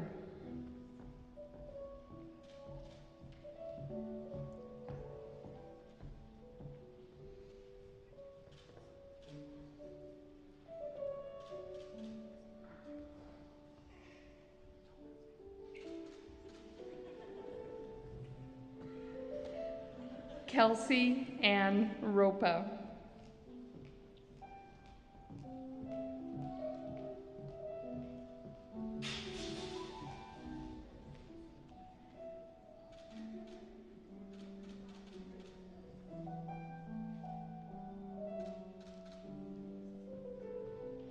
Edward James Traverso.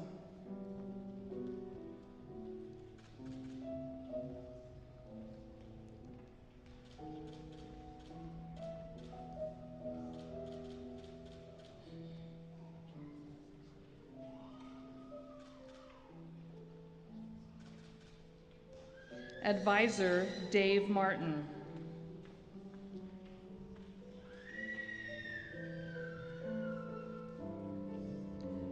Spencer William Esplin.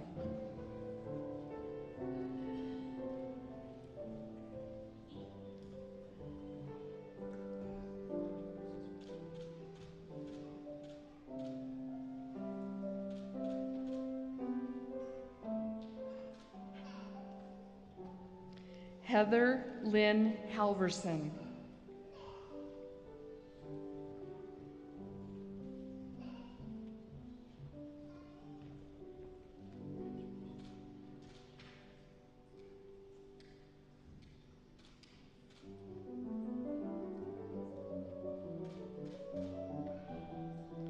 Kevin Ardell Rosenbrook.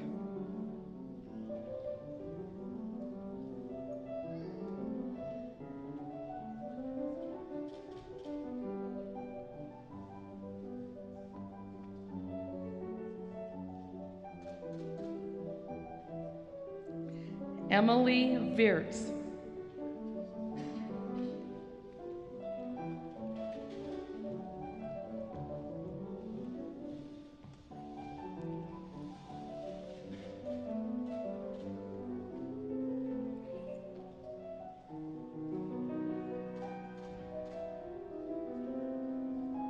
Advisor Jared Papa.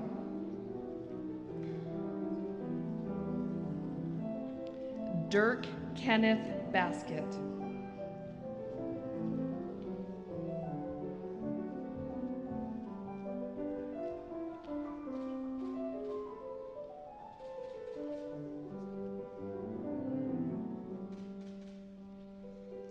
Emily Ann Farinu.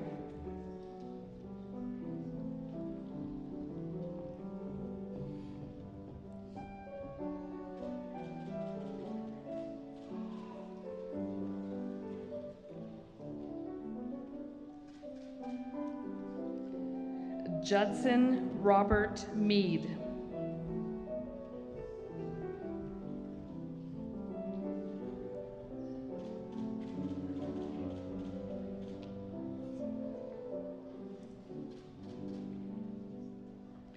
Melinda Page Westendorf.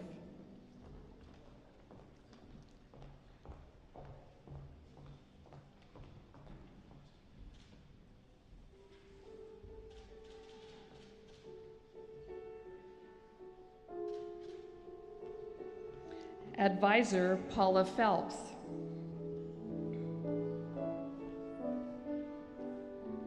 Jessica Berenice Almanza.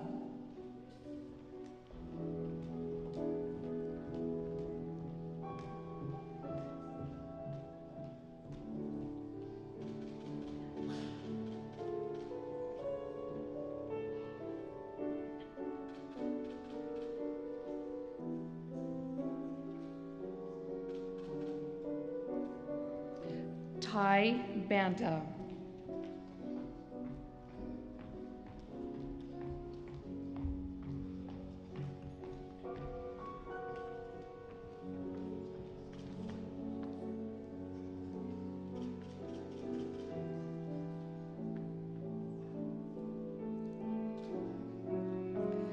Justin Dean Judkins.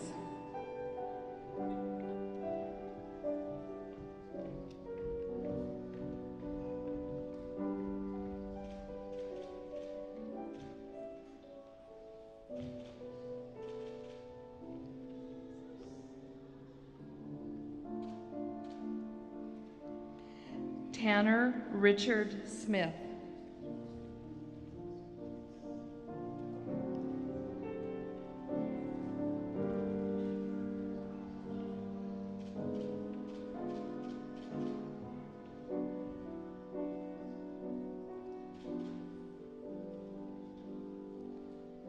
Advisor Talia Sierra.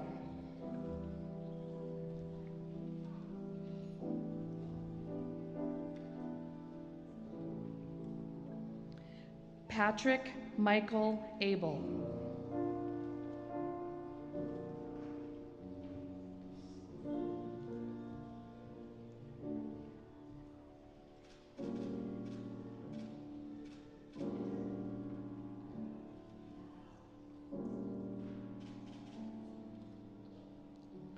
Megan Ahmeyer.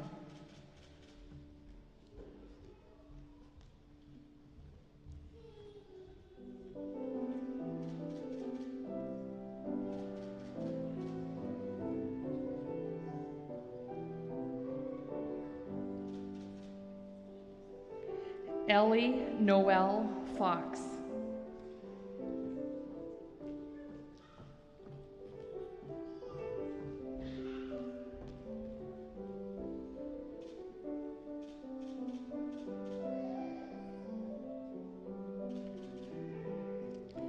Lee Page Gatens.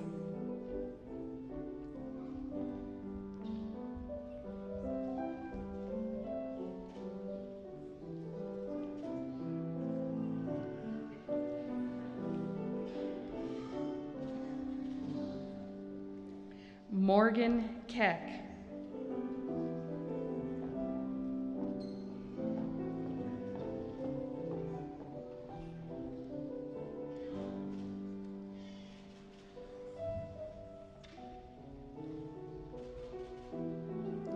Sherry Ann Smith.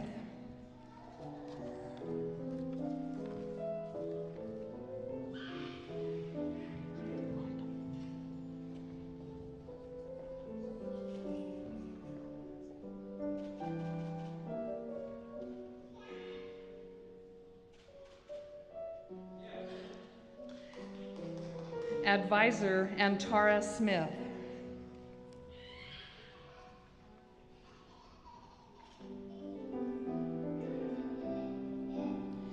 Zachary Ivan Bloom.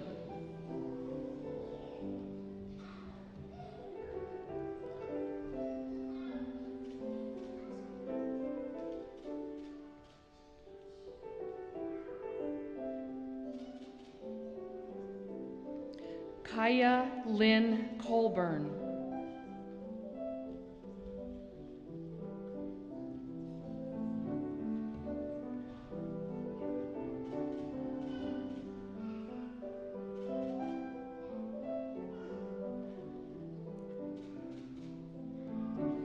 Marcus Rex Horning.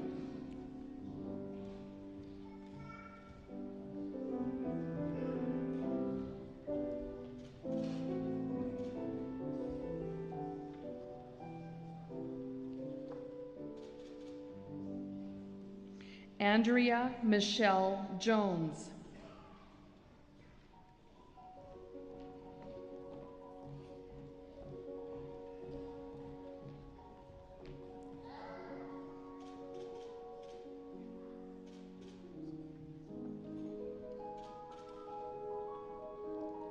Megan K. Mora.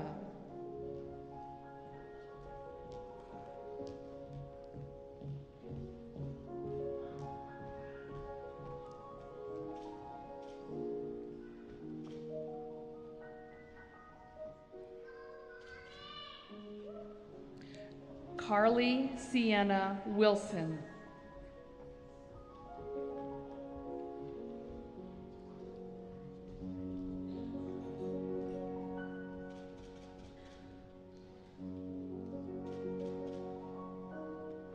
Advisor Marv Sparrow.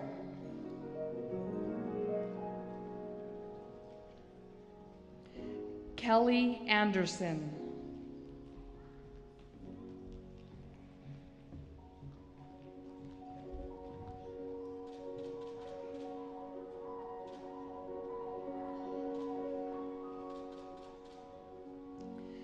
Jesse Glenn Belknap.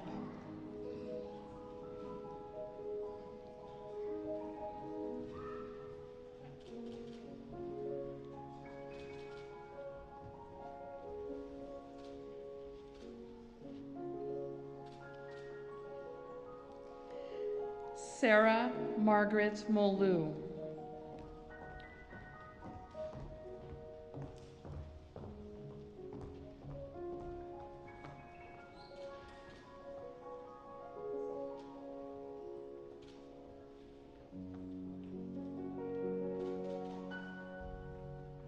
Zach Rogers.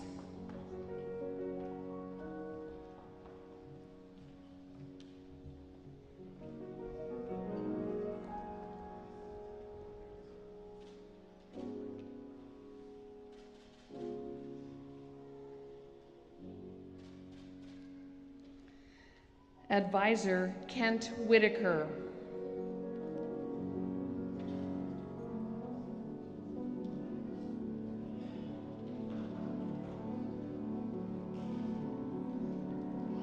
Courtney Lemon Mortensen.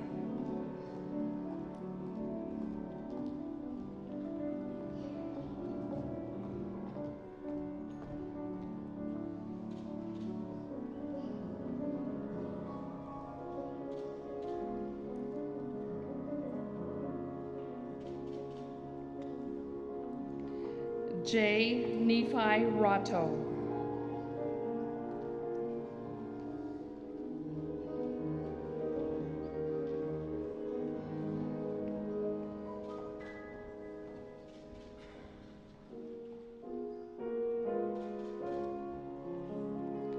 Samuel Robert Stone.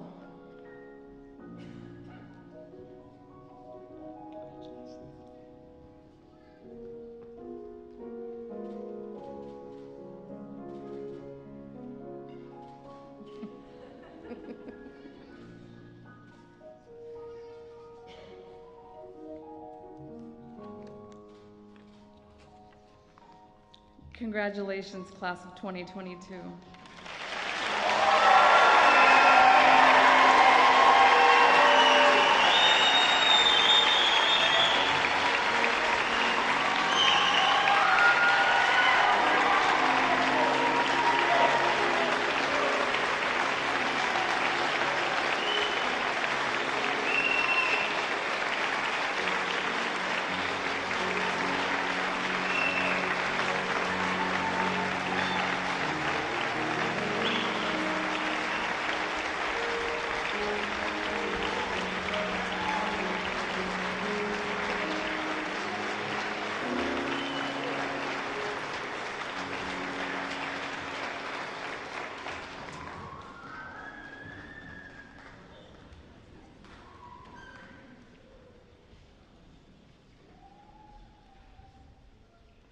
I'd also like to take this time to recognize those who could not be with us today, which would be Jamie Huddleston, Casey Afton Quayle, Ivy Wilson, Casey Shopnitz, John Lawrence Stuntz, Nicholas Kennedy Sweet, Harrison James Swalla, Cameron James Wychenko II, Annalise Haft, Sawyer Grady Kesselheim, Michael Wyatt Podiolewski, Justin Brewster, Daniel Reed Marshall, Michaela Charlotte Bailey, Anurag Mahar, and Carrie Ray Tanabe.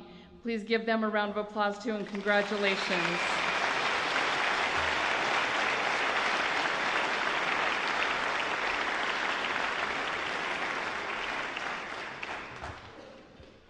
You look stellar in your white coats.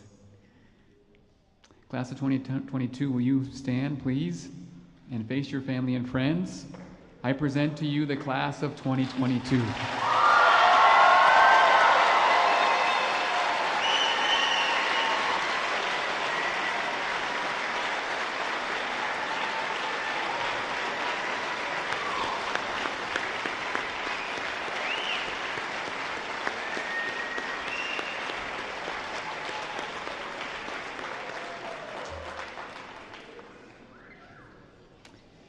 It truly is incredible what they have accomplished. We were just reminiscing as faculty and staff, before you entered this concert hall of what was going on in August 2020.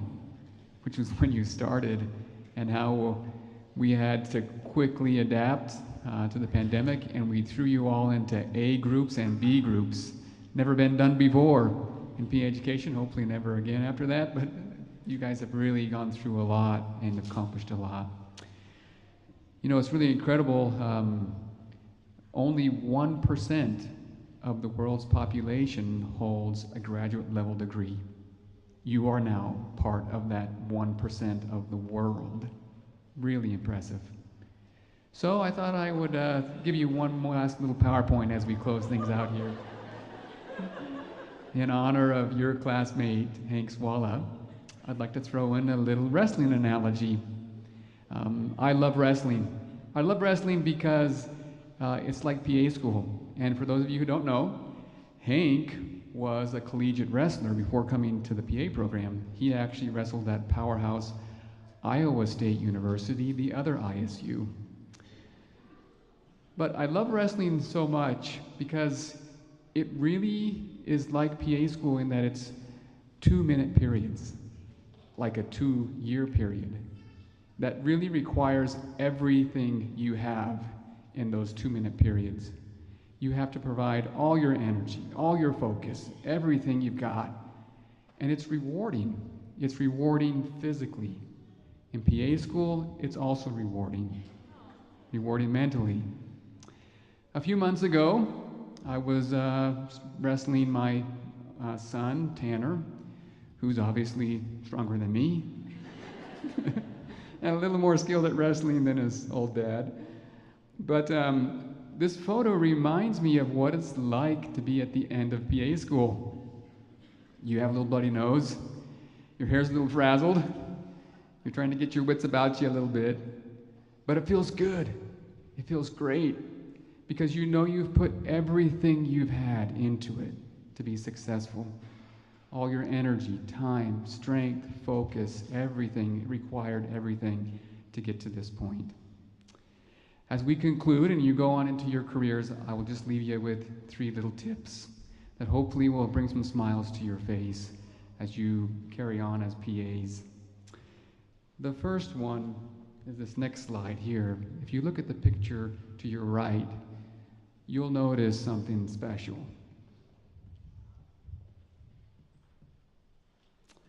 And that's some of your classmates who are kneeling, squatting down next to their patients. My tip for you is take the time to squat down and get at your patient's level. See things from their point of view. See things as they see. Hear things as they hear. And you'll develop a connection and trust with them, which is unique. This was occurring throughout the week there that we were in the Dominican Republic, and I noticed that the students would always come down to the patient's level. It allowed the patient to connect and feel trust in a very short time, but even better, it allows the students to recognize the patient and develop compassion and a desire to help them. Just remember, get down at your patient's level and see them for who they are and listen to what they have to say. My second tip is every now and again, pause to hold a baby. What's more precious than a baby in life, right? Well, in healthcare, we can get caught up in the work. There's no doubt about it. It's going to happen. You're going to be focused on the next patient you have to get to. You're going to realize that time is of the essence. And for your CEOs and other directors, time is money. But please remember to pause. Pause and take a minute to appreciate the precious things that are in life. That includes your family, your friends, your pets, adventures, good books, and of course, little babies. Thank you to your classmate, Kelly Anderson, who reminded me of that when we were in the Dominican Republic and things were a little chaotic with triaging patients, and she paused to help hold a baby. My third and final tip for you is find a passion outside of medicine and pursue it. You all know Marv Sparrow as an iconic PA. He's very charismatic and he's compassionate. But what you might not know is that two of Marv's passions are, one, he has a vineyard and he makes his own wine, and two, he makes the most delicious handmade cakes. Now, these are things that bring Marv a smile and happiness in his life, but he also shares them with others, and he brings joy and smiles to those with whom he shares it. Remember, you can enrich other people's lives and your own life by pursuing the small little things that bring passion into your life. Students, you have fought through the half Nelsons and the bloody noses of the wrestling match that is PA school. We welcome you to the conclusion of the duel, and we raise your hands high in victory. We now implore you to go forward and use these skills that you have gained and this talent and this gift that you have to provide and bring healing and happiness and health to the people that you will serve. On behalf of our staff, PA faculty, medical directors, and PAs across the world, I welcome you to the amazing profession of the physician assistant. Welcome.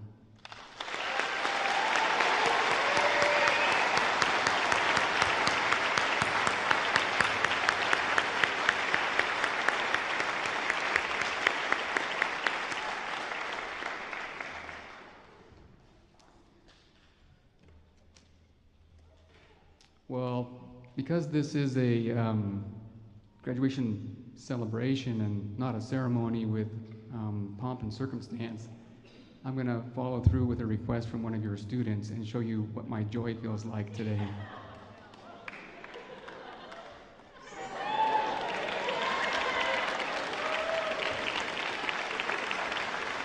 Obviously,